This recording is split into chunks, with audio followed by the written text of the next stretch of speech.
ओम नमः शिवाय। हर हर शंभु।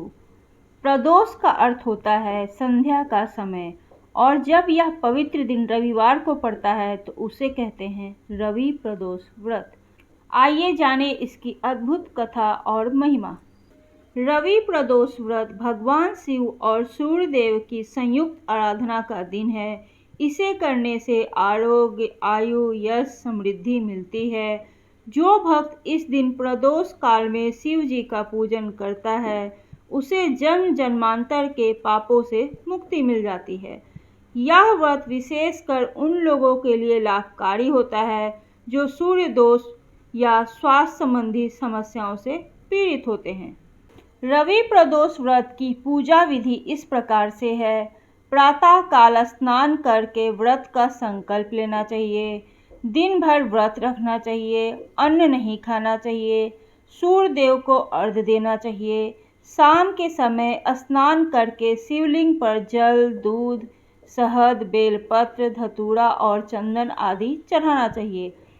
फिर शिव जी के सामने दीपक जलाना चाहिए, उन्हें धूप दिखाना चाहिए और शिव चालीसा या महामृत्युंजय मंत्र का पाठ करना चाहिए।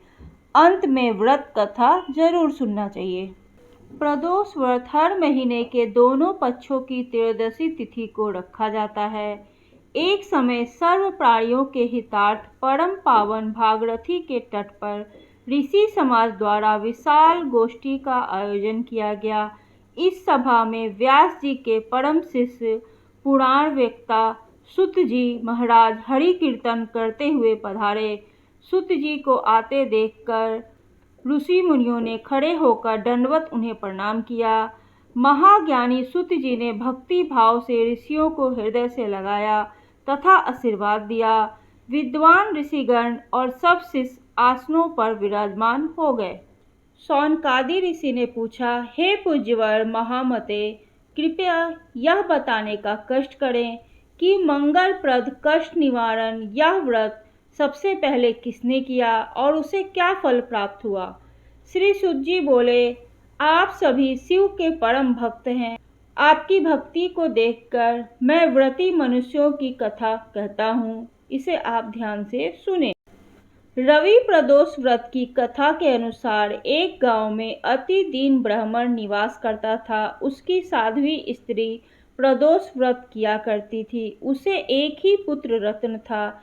एक समय की बात है, वह पुत्र गंगा स्नान करने गया। दुर्भाग्यवश मार्ग में चोरों ने उसे घेर लिया और वे कहने लगे कि हम तुम्हें मारेंगे नहीं, तुम अपने पिता के गुप्त धन के बारे में हमें बतला दो। बालक दीन भाव से कहने लगा कि बंधुओं, हम अत्यंत दुखी दीन हैं, हमारे पास धन कहाँ है। तब चोरों ने कहा, तेरे इस पोटली में क्या बांधा है। बालक ने निसंकोच कहा कि मेरी माँ ने मेरे लिए रोटियां दी हैं। यह सुनकर चोरों ने अपने साथियों से कहा कि साथियों, यह बहुत ही दीन दुखी मनुष्य है, अतः हम किसी और को लूटेंगे। इतना कहकर चोरों ने उस बालक को जाने दिया। बालक वहां से चलते हुए एक नगर में पहुंचा। नगर के पास एक बरगद का पेड़ था। वह बालक उसी बरगद के वृक्ष की छाया में सो गया। उसी समय उस नगर के सिपाही चोरों को खोजते हुए उस बरगद के वृक्ष के पास पहुंचे और बालक को चोर समझकर बंदी बना लिया और राजा के पास ले गए। राजा ने उसे कारावास में बंद करने का आदेश दे दिया। ब्राह्मणी का लड़का जब घर नहीं लौटा तब उसे अपने पुत्र की बड़ी चिंता हुई। अगले दिन प्रदोष व्रत था। ब्राह्मणी ने प्रदोष व्रत किया और भगवान शंकर से मन ही मन अपने पुत्र की कुशलता की प्रार्थना करने लगी। भगवान शंकर ने उस ब्राह्मणी की प्रार्थना स्वीकार कर ली। उसी रात भगवान शंकर ने उस राजा को स्वप्न में आदेश दिया कि वह बालक चोर नहीं है, उसे प्रातःकाल छोड़ दे, अन्यथा उसका सारा राज वैभव नष्ट हो जाएगा। प्रातःकाल राजा ने शिव जी के आज्ञा अनुसार उस बालक को कारावास से मुक्त कर दिया। बालक ने अपनी सारी कहानी राजा को सुनाई। सारा वृत्तांत सुनकर राजा ने अपने सिपाहियों को उस बालक के घर भेजा और उसके माता पिता को राज दरबार में बुलाया। उसके माता पिता बहुत ही भयभीत थे।